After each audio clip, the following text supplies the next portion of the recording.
Chapter 9 Biomolecules. There is a wide diversity in living organism in our biosphere. अब इन्होंने कहा कि जो हमारा बायोस्फीयर है, बायोस्फीयर मतलब अर्थ, कि जो हमारी अर्थ है वाइड डाइवर्सिटी, बहुत सारी डाइवर्सिटी है, बहुत सारे अलग अलग तरह की हमें वैरायटी देखने को मिलेगी किसमें, लिविंग ऑर्गेनिज्म में. अब इन्होंने कहा now a question that arise in our mind is और all living organisms made of the same chemical that is the elements and compound. अब जो हमारे दिमाग में क्वेश्चन आता है वही आता है कि क्या जितने भी लिविंग ऑर्गेनिज्म बने हुए हैं क्या वो सब एक ही केमिकल के बने हुए होते हैं, मतलब सबके अंदर एलिमेंट और कंपाउंड सेम होंगे या फिर अलग अलग होंगे. You may have learn in chemistry how elemental analysis is perform. अब इन्होंने कहा कि तुमने पढ़ा होगा केमिस्ट्री में कि किस तरीके से हम एलिमेंटल एनालिसिस का मतलब उसकी निकालना कि कौन सा एलिमेंट कितना परसेंटेज है, एनालिसिस करना, उसकी स्टडी करना कि ये सारे काम कैसे होते हैं. If we perform such an analysis on plant tissue, animal tissue और microbial paste, we obtain a list of animals like of elements like carbon, hydrogen, oxygen and several others and their respective component per unit mass. अब इन्होंने कहा अगर हम यही component किसके ऊपर करें, किसी प्लांट टिश्यू के ऊपर करें, एनिमल के टिश्यू पर करें या फिर माइक्रोबियल पेस्ट, माइक्रोब्स की कॉलोनी, बैक्टीरिया वगैरह पे करें, we obtain a list of element. हमारे पास एलिमेंट की लिस्ट बनेगी. कौन कौन से एलिमेंट मिलेंगे, कार्बन, हाइड्रोजन, ऑक्सीजन, और उसके अलावा दूसरे मिलेंगे with their respective content per unit mass. इसका ये मतलब है कि 1 ग्राम लिविंग टिश्यू में 10% कार्बन होगा या 15% कार्बन होगा. इस तरीके से हमें जो है क्वांटिटी पता चल जाएगी. If the same analysis is perform on a piece of earth crust as an example of non living matter. अगर यही एनालिसिस हम किसके ऊपर करेंगे, नॉन लिविंग ऑर्गेनिज्म पे करेंगे, तो नॉन लिविंग के तौर पे हम क्या लेंगे, पीस ऑफ अर्थ क्रस्ट, हम थोड़ी सी मिट्टी लेंगे. We obtain a similar list. तो अगर हम चाहे उस पर करें लिविंग ऑर्गेनिज्म पे एनालिसिस ये वाला, चाहे नॉन लिविंग पे करें, हमें जो लिस्ट मिलेगी वो लगभग एक जैसी ही मिलेगी. What are the difference between the two list. लेकिन जाहिर सी बात है कुछ ना कुछ तो फ़र्क रहेगा दोनों लिस्ट के बीच में. तो वो फ़र्क क्या है. In absolute term no such difference could be made out. अगर हम एब्सोल्यूटली बात करें या ओवरऑल कुछ मिला के बात करें तो इतना ज़्यादा बड़ा कुछ खास फर्क नहीं है. All the element present in the earth crust are also present in the same of living tissue. जितने भी एलिमेंट कहाँ पर मिलेंगे, हमें अर्थ के क्रस्ट में मिलेंगे. वो सारे के सारे एलिमेंट हमें कहाँ पर मिलेंगे, लिविंग ऑर्गेनिज्म के अंदर भी मिलेंगे. इसलिए कहते हैं कि इंसान किससे बना है, मिट्टी से बना है, और किस में जाना है, मिट्टी में ही जाना है. However, a closer examination reveals that the relative abundance of carbon and hydrogen with respect to the other element is higher in any living organism than in earth crust. तो ये दो लाइनें इंपॉर्टेंट है. अब उन्होंने कहा लेकिन अगर हम बहुत नज़दीकी से स्टडी करेंगे तो हमें ये पता चलेगा रिलेटिव अबेंडेंस कि लगभग परसेंटेज के हिसाब से हम रिलेटिव एक दूसरे का कंपेयर करके अबेंडेंस उसकी क्वांटिटी निकालेंगे. तो जो कार्बन और हाइड्रोजन है, ठीक, दूसरे एलिमेंट के मुकाबले इज़ हायर, वो ज़्यादा होगा. किस में ज़्यादा होगा, लिविंग ऑर्गेनिज्म में. और किस में कम होगा, अर्थ क्रस्ट में कम होगा, दूसरे एलिमेंट के respect, with respect to the other element. How to analyse chemical composition. We can continue asking in the same way what type of organic compound are found in living organism. अब इसी तरीके से हम ये पूछ सकते हैं कि बताओ कौन कौन से ऑर्गेनिक कंपाउंड मतलब alcohol, ketone, aldehyde, carboxylic acids, amine, primary, secondary, ये कौन कौन से ऑर्गेनिक कंपाउंड हमें लिविंग ऑर्गेनिज्म के अंदर देखने को मिलेंगे. How does one go about finding the answer. अब हमें कैसे इस चीज़ का जवाब मिलेगा. To get an answer one has to perform a chemical analysis. इसका आंसर हमें कैसे मिलेगा, केमिकल एनालिसिस करेंगे, स्टडी करेंगे. We can take any living tissue. अब हम सबसे पहले किस पे कर रहे हैं, लिविंग ऑर्गेनिज्म पे कर रहे हैं. लिविंग टिश्यू किसको लेंगे, लिविंग टिश्यू. अब वेजिटेबल, या तो हम सब्जी ले सकते हैं, और अ पीस ऑफ लीवर, या फिर हम लीवर का पीस ले सकते हैं. ग्राइंड इट मतलब पीसेंगे, जैसे चटनी पीसते हैं. In a trichloro acetic acid CL3CCOH using a mortar and a pestle. Mortar और पेसल को कॉमनली इमाम जिस्ता बोलते हैं. कि एक कटोरी लेंगे, एक लोहे की कटोरी होती है, कंच की होती है, उसे हम पेसल से, मतलब एक बिल्कुल छोटा सा डंडा होता है, उससे हम उसे पीसेंगे. किस में पीसेंगे, ग्राइंड किस में करेंगे, trichloro acetic acid CL3CCOOH. We obtain a thick slurry. जो वहाँ पे हमें स्लरी मिलेगी, जो हमें वो मिलेगा वहाँ पे, जो ग्रेवी के तौर पे जो मिलेगी वो थिक स्लरी मिलेगी. If we were to strain this through a cheese cloth और cotton we would obtain 2 fraction. अब इन्होंने कहा कि अब ये जो हमारे पास ग्रेवी बनी, अब इसे स्ट्रेन कराएंगे, पास कराएंगे. किसके ज़रिए पास कराएंगे, या तो क्या होगा चीज़ क्लोथ या फिर क्या होगा कॉटन. इस सॉल्यूशन को हमने क्या करा, एक नीचे बर्तन लिया, बर्तन के ऊपर ये हमने बर्तन लिया, बर्तन के ऊपर क्या रख दिया, एक चीज़ क्लोथ रख दिया, ऊपर से हमने क्या कर दी, ये जो हमारे पास स्लरी बनी थी ये चीज़ हमने डाल दी। जब हम ये स्लरी डालेंगे हमारे पास कितने फ्रैक्शन मिलेंगे, 2 फ्रैक्शन मिलेंगे। One is called the filtrate और more technically the acid soluble pool and the second retentate और द एसिड इनसॉल्यूबल फ्रैक्शन। अब इन्होंने कहा कि कुछ चीज़ें ऐसी होंगी जो नहीं छन पाएंगी, ऊपर बचेंगी, और कुछ चीज़ें ऐसी होंगी जो छन के नीचे चली जाएंगी। जो नीचे छन के चली जाएंगी उसे हम क्या बोलेंगे, फिल्ट्रेट। फिल्ट्रेट का दूसरा नाम क्या है, एसिड सॉल्यूबल पूल, क्योंकि जो हमने इसमें एसिड डाला वो एसिड क्या होगा, लिक्विड वाली फॉर्म में पानी की तरह होगा, एसिड भी नीचे चला जाएगा। तो ये वाले जो कंपोनेंट होंगे वो एसिड में घुल के कहाँ चले गए, नीचे चले गए। तो हमने क्या बोला कि ये सारी चीज़ें क्या है, acid soluble pool. And the second, जो दूसरी कैटेगरी क्या है, रिटेंटेट। ये जो ऊपर बच गए ये सारे क्या हैं, रिटेंटेट। रिटेंटेट मतलब एसिड इनसॉल्यूबल पूल। ये सारी चीज़ें ऐसी हैं जो एसिड में नहीं घुली, जब वो एसिड में घुल नहीं पाई तो वो नीचे भी नहीं गई, सारी की सारी कहाँ रहीं, ऊपर ही रहीं। Scientist have found thousands of organic compound in the acid soluble pool. Scientist को बहुत सारे ऑर्गेनिक कंपाउंड हमें मिल चुके हैं, साइंटिस्ट ढूंढ चुके हैं। कहाँ पर मिल चुके हैं उन्हें, एसिड सॉल्यूबल पूल में मिल चुके हैं। फिर उसके बाद इन्होंने कहा in higher classes you will learn about how to analyse the living tissue sample and identify a particular organic compound. अब इन्होंने कहा कि हायर क्लासेस में जब हम जाएंगे तो हमें पता चलेगा कि कैसे हम किसी भी लिविंग टिश्यू को एनालाइज करते हैं और उसके अंदर ऑर्गेनिक कंपाउंड को हम कैसे आइडेंटिफाई करेंगे। जैसे कि अगर अल्कोहल है तो उसके लिए कौन सा टेस्ट कराएंगे, कीटोन है तो कौन सा टेस्ट होगा, एल्डिहाइड है तो कौन सा टेस्ट होगा। इस तरीके से टेस्ट होंगे, वो क्लास 12 की ऑर्गेनिक केमिस्ट्री में भी है। It will suffices to say here that one extract the compound, then subject the extract to various separation techniques till one has separated a compound from all other compound। अब उन्होंने कहा कि हम यहाँ पे एक बात कह देंगे कि सबसे पहले हम क्या करेंगे, उसमें से कंपाउंड निकालेंगे और फिर इस कंपाउंड में बहुत सारे हमें सेपरेशन टेक्निक्स इस्तेमाल करनी पड़ेगी जब तक कि हमें कोई एक स्पेसिफिक कंपाउंड जो हमें चाहिए। जैसे कि अगर हम अल्कोहल ढूंढ रहे हैं तो जब तक हमें वो अल्कोहल नहीं मिलेगा, हम उसके अंदर जितनी भी फालतू चीज़ें होंगी, कीटोन वगैरह, एल्डिहाइड या कार्बोक्सिलिक एसिड वगैरह, उन सबको हम रिमूव करते रहेंगे टेक्निक्स यूज़ कर करके। In other word one isolates and purify a compound. हम क्या करेंगे, आइसोलेट, उसे अलग करके निकालेंगे, एंड प्यूरिफाई, और उसे प्यूरिफाई भी करेंगे कि उसमें के अंदर कोई दूसरी चीज़ की मिलावट तो नहीं है।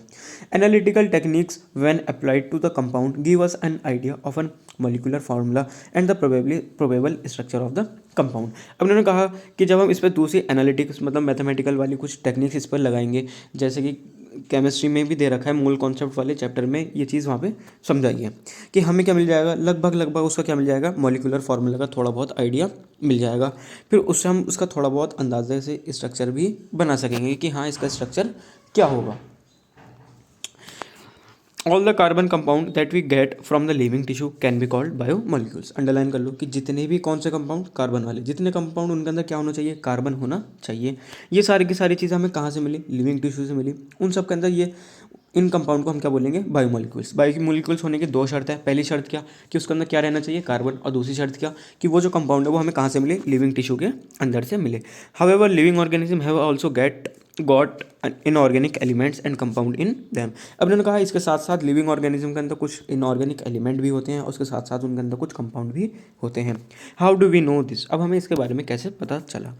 अ slight different but destructive experiment has to be done. अब उन्होंने कहा थोड़ा सा एक अलग एक्सपेरिमेंट होगा, कैसा होगा, डिस्ट्रक्टिव, मतलब थोड़ा सा इसमें तोड़ फोड़, आग लगाने वाले काम ज़्यादा होंगे। One weighs a small amount of living tissue. हम सबसे पहले क्या करेंगे, कहीं से हमने लिविंग टिश्यू का जुगाड़ करा, लीफ का जुगाड़ कर लिया, या फिर हमने एक लीवर ले लिया, इसको हम सबसे पहले वेट करेंगे। जब कोई चीज़ फ्रेश होती है उस टाइम पे जो वेट होता है उसे हम क्या बोलते हैं, wet weight. And dry it, जब हम इसे सुखा देंगे तो इसके अंदर से जितना भी पानी होगा सारा का सारा भाप बन के चला जाएगा।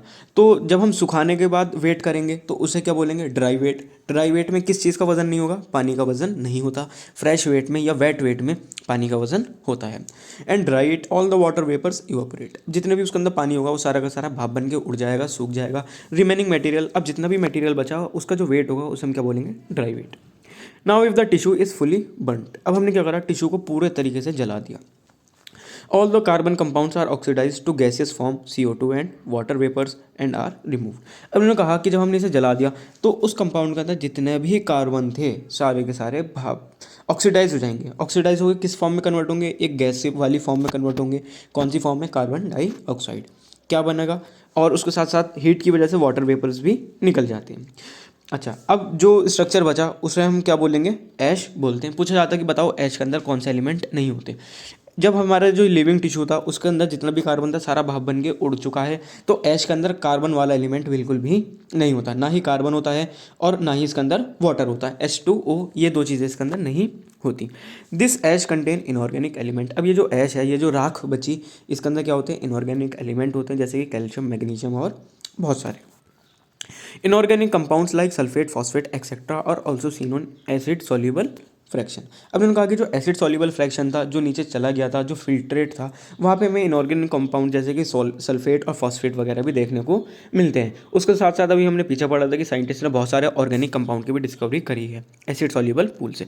Therefore elemental analysis give elemental composition of living tissues in the form of hydrogen, oxygen, chlorine, carbon etcetera. अब उन्होंने कहा कि जो एलिमेंट वाला एनालिसिस है वो हमें अंदाज़ा देगा कि एलिमेंट की कंपोजिशन क्या है, कि कितने % एलिमेंट है लिविंग टिश्यू के अंदर। कौन कौन से एलिमेंट, हाइड्रोजन, ऑक्सीजन, कार्बन और chlorine. While analysis for compound give an idea of the kind of organic and inorganic constituent present in the living tissues from a chemistry point of view. One functional group like aldehyde, ketone, aromatic compound from a biological point of view, we shall classify them into nucleotide, bases and fatty acid. अब इन्होंने कहा है inorganic के साथ साथ हमें organic पे मिलेंगे। अगर हम केमिस्ट्री के नज़रिए से देखेंगे तो हमें कौन कौन से कंपाउंड मिलेंगे, एल्डिहाइड, कीटोन और एरोमेटिक कंपाउंड देखने को मिलेंगे। लेकिन अगर हम बायोलॉजी की नज़र से देखेंगे तो उन एलिमेंट की हम कैटेगरी बना देंगे। कैसी कैसी कैटेगरी होगी, न्यूक्लियोटाइड वाले बेस होंगे और फैटी एसिड वगैरह, ये सारी कैटेगरी हम बना देंगे। अब यहाँ से क्वेश्चन आते हैं एमिनो एसिड वाले पैराग्राफ से। अच्छा खासा पैराग्राफ है ये, इंपॉर्टेंट भी। अब उन्होंने कहा एमिनो एसिड्स। एमिनो एसिड्स क्या होते हैं, ऑर्गेनिक कंपाउंड होते हैं containing amino group and an acidic group as substituent on the same carbon. अब इन्होंने कहा एमिनो एसिड की कुछ शर्तें हैं। ये क्या होंगे, सबसे पहली बात ऑर्गेनिक कंपाउंड है। ऑर्गेनिक कंपाउंड क्यों है, क्योंकि इनके पास क्या होता है, कार्बन। दूसरी शर्त क्या है कि इसके अंदर क्या होगा, एमिनो ग्रुप। एमिनो ग्रुप क्या होता है, NH2। NH2 कौन सा ग्रुप होता है, एमिनो ग्रुप, अमीन वाला ग्रुप लगेगा। उसके साथ साथ उसमें क्या होगा, एसिडिक ग्रुप। एसिडिक ग्रुप क्या होता है, COOH, मतलब कि कार्बोक्सिलिक ग्रुप। तीन शर्तें हैं, पहला कार्बन, दूसरा NH2, तीसरा COH। चौथी शर्त क्या, ऑन द सेम कार्बन, एक ही कार्बन पे NH2 होगा, उसी कार्बन पे C डबल बॉन्ड OH होगा। That is the alpha carbon. जिस कार्बन से फंक्शनल ग्रुप जुड़ता है उसको हम क्या बोलते हैं, अल्फा कार्बन बोलते हैं। ये केमिस्ट्री वाला टॉपिक है। Hence they are called alpha amino acid. ये सारे क्या होते हैं, अल्फा एमिनो एसिड्स होते हैं। They are substituted methane. ये बहुत ज़्यादा इंपॉर्टेंट लाइन है कि ये क्या होते हैं, सब्सटीट्यूटेड मिथेन होते हैं। सब्सटीट्यूटेड मिथेन होने का मतलब क्या है कि जैसे कि देखो मिथेन होता क्या है, CH4, मतलब कि कार्बन है, 4 हाइड्रोजन इससे जुड़े हुए हैं, एक यहाँ और एक यहाँ। हमने क्या करा, इस वाले हाइड्रोजन के बदले यहाँ पे क्या जोड़ दिया, NH2, और इस वाले हाइड्रोजन के बदले हमने यहाँ पे क्या जोड़ दिया, COH। तो ये क्या बन गया, ये हमारा एक एमिनो एसिड बन गया। और हमने इसमें क्या करा है, सब्सटीट्यूशन करा है। उसके बदले हटा के दूसरा वाले कंपाउंड हमने ला के जोड़ दिया। किसको हटाया, हाइड्रोजन को हटाया और किसको ऐड करा, NH2 को। यहाँ पे हाइड्रोजन को हटाया और किसको ऐड करा, COOH को हमने यहाँ पे ऐड कर दिया। तो यहाँ पे हमने क्या करा, सब्सटीट्यूशन करा, तो इसलिए हम इसे क्या बोलते हैं, सब्सटीट्यूटेड मिथेन। अब उन्होंने कहा there are 4 substituent groups occupying the 4 valency position. यहाँ पे कितने ग्रुप्स होते हैं, 4 सब्सटीट्यूटेड ग्रुप्स होंगे, 4 अपनी अपनी वैलेंसी वाली जगह पे। कौन कौन से ग्रुप होते हैं, पहला हाइड्रोजन होगा, दूसरा कार्बोक्सिलिक ग्रुप, तीसरा amino group and a variable group होता है जिसे हम R से डिनोट करते हैं। अब उन्होंने कहा कार्बोक्सिल ग्रुप। कार्बोक्सिल ग्रुप यही होता है COOH, इसे हम कार्बोक्सिल ग्रुप भी बोलते हैं। Based on the nature of R there are many amino acid. ठीक है, NCERT की बहुत ज़्यादा खासियत है कि जहाँ पे भी बेस लिखा हो उसे अंडरलाइन कर लेना कि एमिनो एसिड को हमने बहुत सारी कैटेगरी में डिवाइड किया। किस बेसिस पे डिवाइड किया, नेचर ऑफ R ग्रुप, कि हमने जो R ग्रुप उसके अंदर ऐड करा है वो कैसा है, एसिडिक है, ज़्यादा एसिडिक है, कम बेसिक है। उस हिसाब से जो अमीनो एसिड है वो भी डिवाइड हो जाएंगे, acidic amino acid, basic amino acid, या फिर alcoholic amino acid, aromatic amino acid. इस तरीके से बहुत सारी कैटेगरीज में वो आगे जाके डिवाइड हो जाएंगे। However those which occur in protein are only of 20 amino acid. Amino acid से क्या बनता है, प्रोटीन बनता है। कहा जाता है कि जो प्रोटीन है वो क्या होता है, पॉलीमर होता है। पॉलीमर मतलब बहुत सारे छोटे छोटे अमीनो एसिड से मिलकर क्या बनता है, प्रोटीन। तो प्रोटीन में जो अमीनो एसिड इस्तेमाल होते हैं वो टोटल कितने होते हैं, 20 होते हैं। अमीनो एसिड दो तरीके के होते हैं, एक होता है एसेंशियल अमीनो एसिड और एक होता है non essential amino acid. Non essential amino acid मतलब जिसकी हमें ज़रूरत नहीं। हमें ज़रूरत नहीं का मतलब ये है कि हमारी बॉडी जो है ये इन्हें अपने आप बना लेती है। नॉन एसेंशियल अमीनो एसिड होती है, इनकी हमें ज़रूरत नहीं होती। एसेंशियल अमीनो एसिड मतलब इनकी हमें ज़रूरत होती है, बॉडी इन्हें खुद नहीं बना पाती। तो ये बॉडी के अंदर नहीं बनते, इसे हमें बाहर से लेना पड़ता है डाइट वगैरह से। तो 10 होते हैं नॉन एसेंशियल और 10 होते हैं एसेंशियल अमीनो एसिड। तो इस तरीके से ये जो अमीनो एसिड्स हैं उन सबको आगे डिवाइड किया गया है। The R group in the proteinaceous amino acid could be hydrogen, the amino acid is called glycine, a methyl group alanine and hydroxyl methyl serine. अब इन्होंने कहा अगर आर वाला जो ग्रुप है, आर वाला ग्रुप मतलब जैसे कि सी, यहाँ पे हमने आर जोड़ा, यहाँ हमने हाइड्रोजन जोड़ा, ऊपर हमने जोड़ दिया NH2 और यहाँ हमने जोड़ दिया COH। 4 वैलेंसी 4 की 4 पूरी हो गई। अगर आर के बदले क्या आ जाए, हाइड्रोजन आ जाए, तो ग्रुप अमीनो एसिड का क्या नाम होगा, ग्लाइसिन। अगर आर के बदले मिथाइल ग्रुप आ जाए, मतलब एक CH2 हम और जोड़ दें तो क्या होगा, एलेनिन। अगर हाइड्रोक्सिल मिथाइल आ जाएगा तो क्या होगा, सेरीन। हाइड्रोक्सिल मिथाइल का फॉर्मूला क्या होता है, CH2 और एक OH। इस तरीके से वो जुड़ा हुआ होता है और यहाँ पे कार्बन अपना बॉन्ड बना के दूसरे कार्बन से जुड़ जाएगा, तो CH2OH होता है सेरीन। अब इन्होंने कहा 3 of the 20s are shown in figure 9.1। अब इन्होंने कहा कि 20 में से 3 की डायग्राम इन्होंने फिगर 9.1 में शो करके दिखा रखी है। The chemical and the physical properties of the amino acid are essential of amino carboxyl and the R functional group. अब इन्होंने कहा कि जो केमिकल फिजिकल प्रॉपर्टीज आती हैं अमीनो एसिड की, वो एसेंशियली ऑफ द अमीनो किस वजह से आती हैं, अमीनो ग्रुप जो उस पर हमने जोड़ रखा है, कार्बोक्सिल ग्रुप जो जोड़ा और जो हमने आर वाला ग्रुप जोड़ा, इस वजह से उसके ऊपर प्रॉपर्टीज आ जाती है।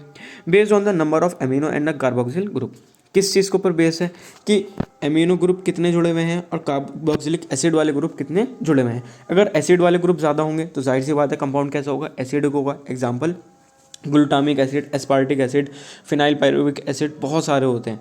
बेसिक लाइसिन और आर्जिनिन, ये हमारे सिलेबस में दो ज़्यादा इंपॉर्टेंट है, एक आर्जिनिन है और एक लाइसिन है। तीसरा न्यूट्रल, न्यूट्रल जब दोनों एसिड और वो बेसिक ग्रुप दोनों बराबर होंगे तो न्यूट्रल हो जाएगा। बेसिक अगर ज़्यादा होंगे तो अमीनो एसिड कैसे हो जाएगा, बेसिक हो जाएगा। Similarly there are aromatic amino acid, कुछ अमीनो एसिड कैसे होते हैं, एरोमेटिक होते हैं, मतलब उसके अंदर बेंजीन वाली रिंग होगी। एरोमेटिक होने से मतलब कौन कौन से हैं, टायरोसिन, फिनाइलएलानिन और ट्रिप्टोफैन। ट्रिप्टोफैन ऑक्सीजन में इस्तेमाल किया जाता है तो ये भी इंपॉर्टेंट है। टायरोसिन और फिनाइलएलानिन, ये एक डिजीज़ होती है फिनाइल कीटोन्यूरिया, ये क्लास 12 में पढ़ी जाएगी, वहाँ पे इन दोनों में कन्वर्जन होता है तो वहाँ पे वो एक आ जाएगी, ऑटोसोमल रिसेसिव डिजीज़ होती है वो। A particular property of amino acid is ionizable nature of NH2 and COOH group। अब इन्होंने कहा कि अमीनो एसिड की एक प्रॉपर्टी होती है, वो हम यहाँ पे डिस्कस कर रहे हैं, क्या है, आयोनाइजेबल, मतलब वो अपने आयंस में कन्वर्ट हो जाती है। आयंस में कन्वर्ट होने का मतलब क्या है, जैसे कि अगर हम NaCl की बात करें, नमक है, ये अपने आयंस में कन्वर्ट होगा, ये टूट जाएगा, किस में टूटेगा, Na+ और Cl- में, तो ये क्या हुआ, आयोनाइजेशन हो गया, अपने आयंस में टूट गया। अब जैसे NH2 है, जब NH2 अपने आयंस में कन्वर्ट होगा, यहाँ पे NH2 था तो इसके ऊपर क्या हो गया, NH3+ आ गया। या ये जो COOH है, जब ये अपने आयंस में कन्वर्ट होगा, एक H+ आयन को खो देगा तो किस में आ जाएगा, COO- में आ जाएगा। Hence in the solution of different pH the structure of amino acid change. ये बहुत ज़्यादा इंपॉर्टेंट लाइन है, डायरेक्ट आ सकती है, पूछा जाएगा बताओ क्या ये लाइन सही है या फिर गलत है, कि अलग अलग सॉल्यूशन में जिसका pH अलग अलग हो, एमिनो एसिड का जो स्ट्रक्चर है वो चेंज हो सकता है। क्वेश्चन ऐसा आएगा कि इस एमिनो एसिड का स्ट्रक्चर कभी भी चेंज नहीं होता, बताओ सही है या फिर गलत, तो वो लाइन गलत हो जाएगी, या फिर यही लाइन एग्जैक्ट आ जाएगी, पूछा जाएगा बताओ कि क्या ये बात सही है या फिर गलत। उसको साथ साथ यहाँ पे एक इंपॉर्टेंट लाइन है कि B is called zwitterionic form. Zwitterionic form वाली वो होगी वो कंपाउंड जब ये एक एमिनो एसिड उसके पास नेगेटिव चार्ज भी आ जाए और पॉजिटिव पे चार्ज भी आ जाए तो वो क्या है, ज्विटर आयनिक फॉर्म है। यहाँ पे सिर्फ नेगेटिव है, पॉजिटिव नहीं है, और यहाँ पे सिर्फ पॉजिटिव है, नेगेटिव नहीं है। फिर उसके बाद एक दूसरा टॉपिक आता है lipid. Lipid are generally water insoluble, they could be simply fatty acid. Lipids कैसे होते हैं, वाटर इनसॉल्यूबल होते हैं, मतलब हाइड्रोफोबिक होते हैं, वाटर लविंग नहीं होते, वाटर से ये दूर रहते हैं। दे could B simple fatty acid. Lipids किसके बने हुए हो सकते हैं, सिंपल फैटी एसिड के भी बने हुए हो सकते हैं। फिर उन्होंने समझाया कि फैटी एसिड एक्चुअल में होते क्या है। Fatty acids are carboxyl group attach to an R group. The R group could be methyl, ethyl और higher number of CH2s group 1 to 19 carbon. अब उन्होंने फैटी एसिड को समझाया कि फैटी एसिड क्या होते हैं, कि जब एक आर ग्रुप हो, आर से क्या चीज़ अटैच हो जाए, COOH अटैच हो जाए, इस हम क्या बोलेंगे, फैटी एसिड। आर कहाँ से हो सकता है, 1 से लेकर 19 तक कार्बन हो सकते हैं, इसे हम क्या बोलते हैं, फैटी एसिड बोलेंगे।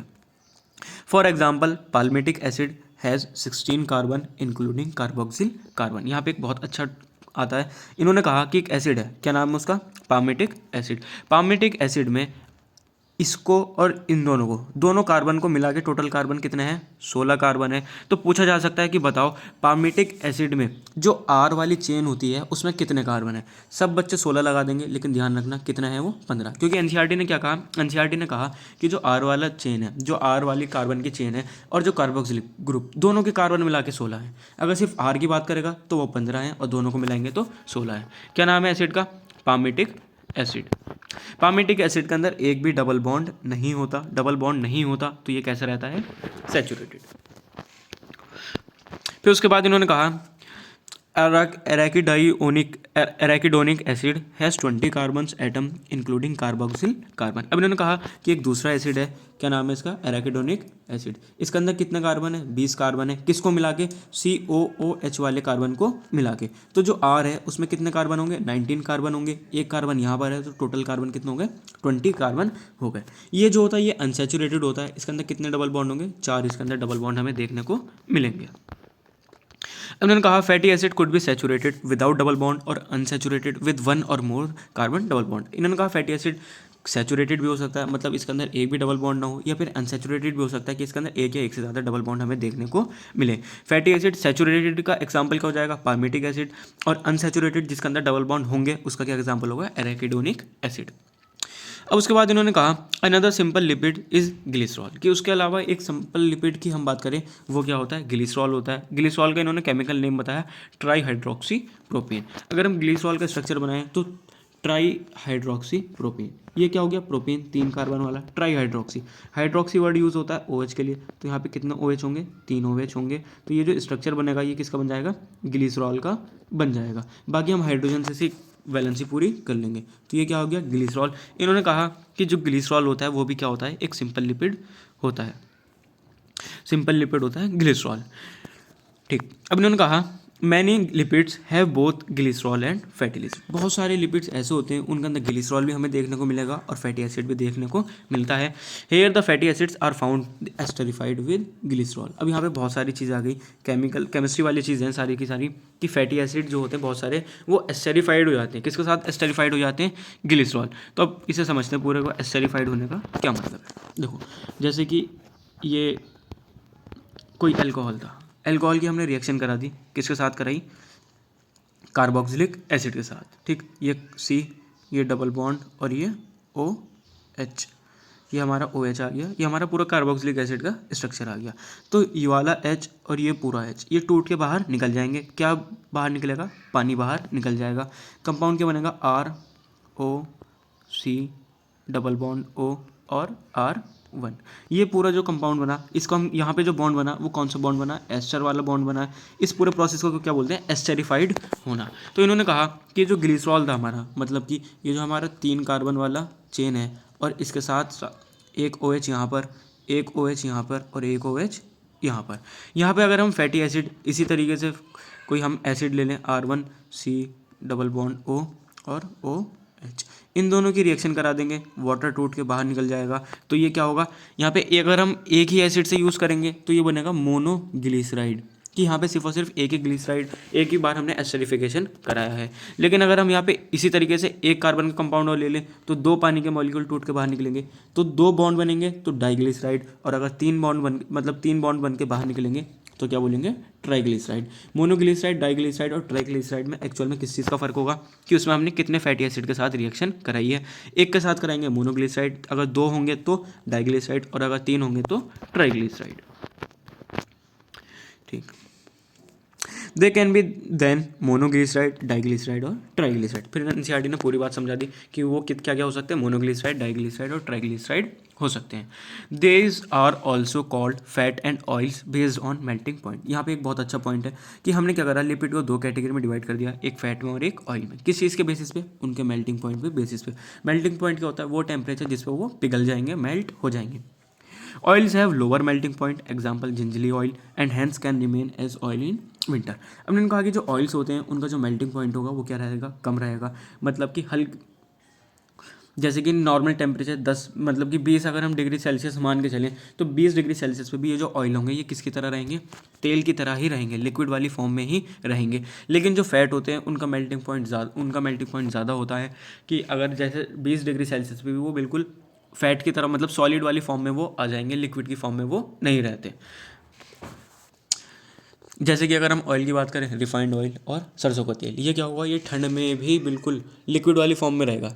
लेकिन देसी घी की बात करें या नारियल के तेल जो हम सर में लगाते हैं उसकी बात करें, नारियल का तेल जो है गर्मी में तो रहता है लिक्विड क्योंकि टेम्परेचर रहता है ज़्यादा, लेकिन जैसे ही ठंड आती है वो जम जाता है क्योंकि वो क्या है, एक्चुअल में फैट है। Can you identify a fat from the market?